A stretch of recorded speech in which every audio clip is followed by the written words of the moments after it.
अब यूजुअली क्या होता है कि मैं आपको इंट्रो देता हूँ, सब कुछ बताता हूँ, लेकिन आज मैं आपको एक वीडियो दिखाना चाहता हूँ बिल्कुल स्टार्टिंग में।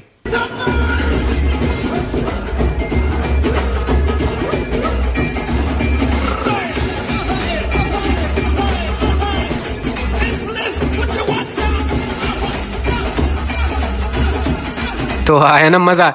ये थी जेनी और गंथर की शादी की पिक्चर्स एंड वीडियोस जो कि मैं आपको दिखा रहा हूँ।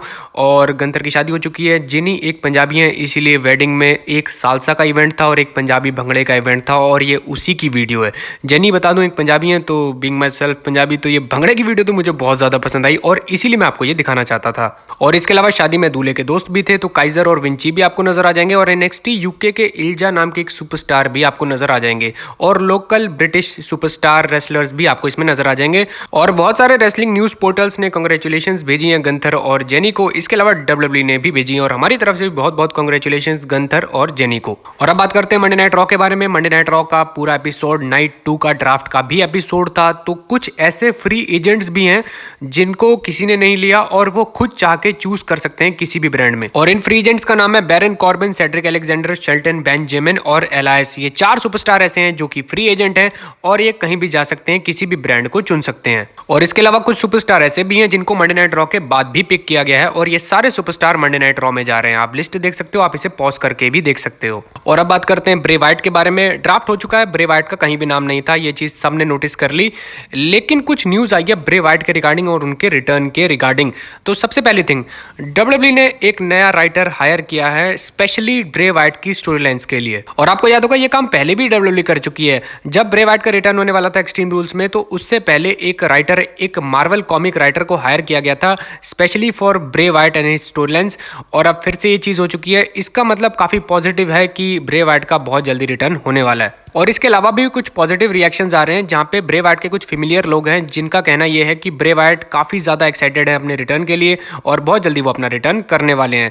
और इसी के रिगार्डिंग एक और न्यूज भी आपको बता देता हूं। नाइट ऑफ द चैंपियंस में डब्ल्यूडब्ल्यूई एक रिटर्न प्लान कर रही है, तो ये ब्रे वाइट भी हो सकते हैं। और वैसे भी ड्रोन शो अगर ब्रे वाइट के कैरेक्टर और उनकी एंट्रेंस के साथ सूट कर सकता है तो मेरे हिसाब से बहुत ही बढ़िया माहौल बना सकते हैं डब्ल्यूडब्ल्यूई वाले ब्रे वाइट के साथ सऊदी अरेबिया जेडा में। और इसके अलावा ड्राफ्ट भी आज खत्म हो चुका है फाइनली, तो हमें फ्यूचर की तरफ जाना है, बैकलैश की तरफ जाना है।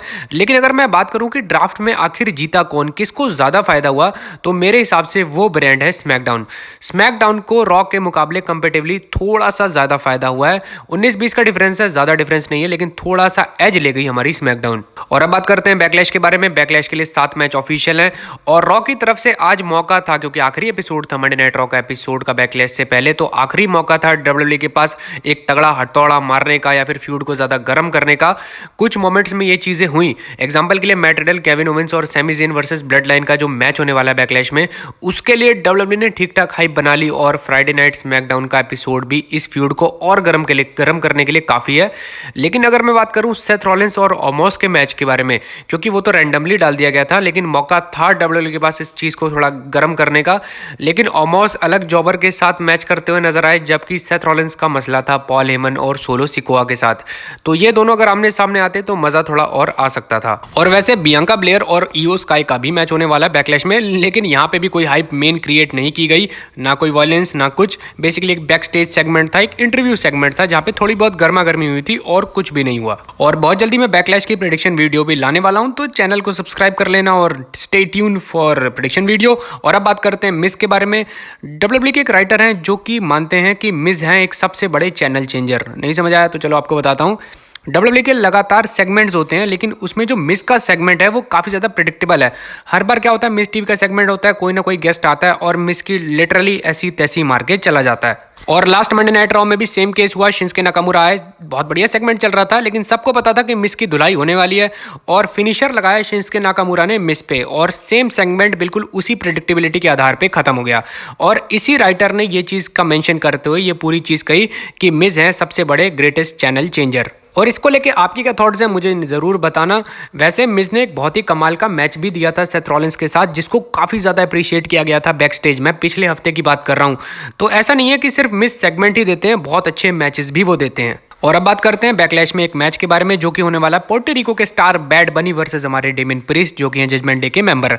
लेकिन बात यहीं खत्म नहीं होती है क्योंकि इसमें और मेंस की भी इन्वॉल्वमेंट होने वाली है। सबसे पहले आपको बता दूं कि जजमेंट डे की भी इस मैच में इन्वॉल्वमेंट होने वाली है और इसके अलावा हमारे मैक्सिकन सुपरस्टार LWO की भी इस मैच में इन्वॉल्वमेंट होने वाली है। तो ऐसा नहीं है सिर्फ दो लोगों के बीच मैच होगा, काफी कुछ वायलेंस रिंग साइड के बाहर इन दोनों ग्रुप्स के बीच भी होगा।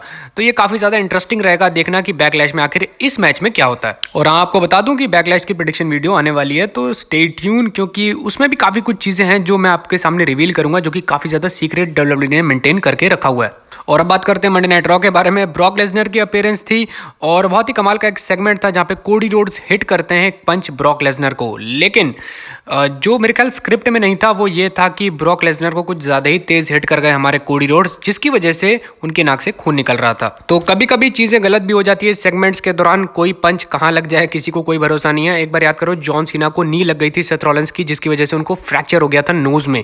तो ये भी एक चीजें हो जाती हैं, कभी कभी गलती से होती हैं, जानबूझ के कोई नहीं करता। मगर इससे एक जो मतलब ये जो पूरा सेगमेंट था इससे काफी एक इनहेंस हो गया इसकी वजह से। अगर खून की इन्वॉल्वमेंट आमतौर पर WWE में ऐसी चीजें होती नहीं है, लेकिन इस केस में ऐसा हो गया। और इस पूरे सेगमेंट को लेके आपके क्या थॉट्स हैं या फिर इनके मैच को लेके जो कि कोडी वर्सेस ब्रॉक होने वाला है। वैसे एडिशनली आपको बता दूं कि बैकलैश का ये मेन इवेंट होने वाला है। और अब बात करते हैं रोमन रेंस के बारे में। रोमन रेंस के रिगार्डिंग बहुत सारी न्यूज है, लेकिन सबसे पहले आपको एक पिक्चर दिखाता हूं रोमन रेंस की, जहां पे वो स्मॉल वेकेशन पे है। और इनके स्मॉल वेकेशन महीने महीने के हो जाते हैं, जो कि भी एक बड़ी कमाल की बात है। लेकिन आप पिक्चर देखो, और इस टाइम रोमन रेंस अपने बच्चों के साथ है, अपनी फैमिली के साथ हैं और वेकेशन पे हैं। और एक महीने के से ज्यादा का उनका वेकेशन ऑलरेडी हो चुका है, क्योंकि वो आखिरी बार नजर आए थे मंडे नाइट रॉ में रेसलमेनिया की बात की मंडे नाइट रॉ में। तो एक महीने से ज्यादा ये थिंग हो चुकी है और अभी शायद 10-15 दिन शायद और भी लगेंगे उनको आने में। तो मुझे ये शेड्यूल से भी प्रॉब्लम है और इस वेकेशन से भी प्रॉब्लम है। लेकिन मैं अपनी प्रॉब्लम को साइड में रख के रोमन रेंस को मौका देता हूं कि वो छुट्टियां मना लें, वैकेशंस मना लें, क्योंकि इसके बाद उनको काफ़ी काम करने की ज़रूरत है। तो सबसे पहली थिंग बता दूं मनी इन द बैंक से जुड़ी हुई और रोमन रेंस से जुड़ी हुई कि WWE ने ऑफिशियली मतलब एडवर्टाइज कर दिया है रोमन रेंस को मनी इन द बैंक के लिए। और यहाँ पे आप स्क्रीनशॉट देख सकते हो जो कि मैंने अपने फ़ोन से ही लिया है, तो मैं सोर्सेज का खास ध्यान रखता हूँ और ये सोर्स मैंने अपने फ़ोन से ही क्लिक करा है। ये WWE की साइट की एडवर्टीजमेंट है जहाँ पे रोमन रेंस, कोडी रोड्स, रिया रिप्ले और बियांका ब्लेयर आपको नजर आएंगे। और ये एडवर्टीजमेंट है हमारे मनी इन द बैंक की, यानी बेसिकली आप श्योर समझो कि मनी इन द बैंक में रोमन रेंस की अपीयरेंस होने वाली है। और इसके अलावा जो कि किंग ऑफ द रिंग नाम का टूर्नामेंट होने वाला था, जिसको बदल के नाइट ऑफ द चैंपियंस कर दिया गया है, ये बेसिकली कराई इसीलिए गया है ताकि WWE 1000 दिन पूरे कर सके रोमन रेंस के और उसको सेलिब्रेट भी कर सके।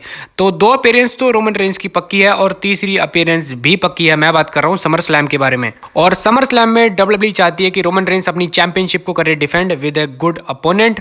और आपको पता है कि रेसलमेनिया के बाद जो सबसे बड़ा इवेंट होता है WWE का वो होता है समर स्लैम। तो ऐसे में बहुत सारा चांसेस हैं कि रोमन रेंस अपनी चैंपियनशिप को डिफेंड भी करेंगे और तब तक वो चैंपियन भी रहेंगे। और एक चीज और बता दूं, तब तक मनी इन द बैंक भी विनर हमें मिल चुका होगा और वर्ल्ड हैवीवेट चैंपियनशिप भी किसी ना किसी वेस्ट पे आपको नजर आएगी। तो उस समय सिनेरियो काफी ज्यादा चेंज भी हो चुका होगा। और एक चीज और बता दूं रोमन रेंस के रिगार्डिंग, ये एक न्यूज है कि WWE अपनी रिकॉर्ड बुक्स को थोड़ा रीशफल करना चाहती है, मॉडर्नाइज करना चाहती है। और ये करेगी कैसे, सिंपल वे में आपको बता रहा हूं कि WWE रोमन रेंस के इस रन को बहुत लंबा ले जाने वाली है। 1000 दिन तो वो सेलिब्रेट कर रहे हैं नाइट ऑफ द चैंपियंस में, लेकिन शायद ये रन 1500 दिन का भी हो सकता है। और वैसे भी मुझे नहीं लगता कि रोमन रेंस हारने वाले हैं रेसलमेनिया 40 तक, तो तब तक तो 1300 दिन वैसे ही हो जाएंगे और सब कुछ बढ़िया चल रहा है रोमन रेंस के साथ। बस एक चीज जो कमी खलती है या फिर जो बेकार है इस चीज में, वो है शेड्यूल, रोमन रेंस का शेड्यूल और उनकी कुछ एक्स्ट्रा वेकेशंस, जो कि मुझे बिल्कुल पसंद नहीं है। क्योंकि मैं चाहता हूं कि इसको जिसको इतना बड़ा बनाया गया वो अब कम डेट्स पे आता है, तो ये चीज़ें मुझे तो सही नहीं लगती एंड आई होप सबको अच्छी नहीं लगती होंगी। रोमन रेंस तो दोनों ब्रांड पे आने चाहिए और मज़ा भरपूर आना चाहिए। तो इसी नोट के साथ करते हैं वीडियो को समाप्त। ये थी मेरी आज की वीडियो। प्लीज़ चैनल को सब्सक्राइब कर दो, लाइक कर दो और कर दो शेयर।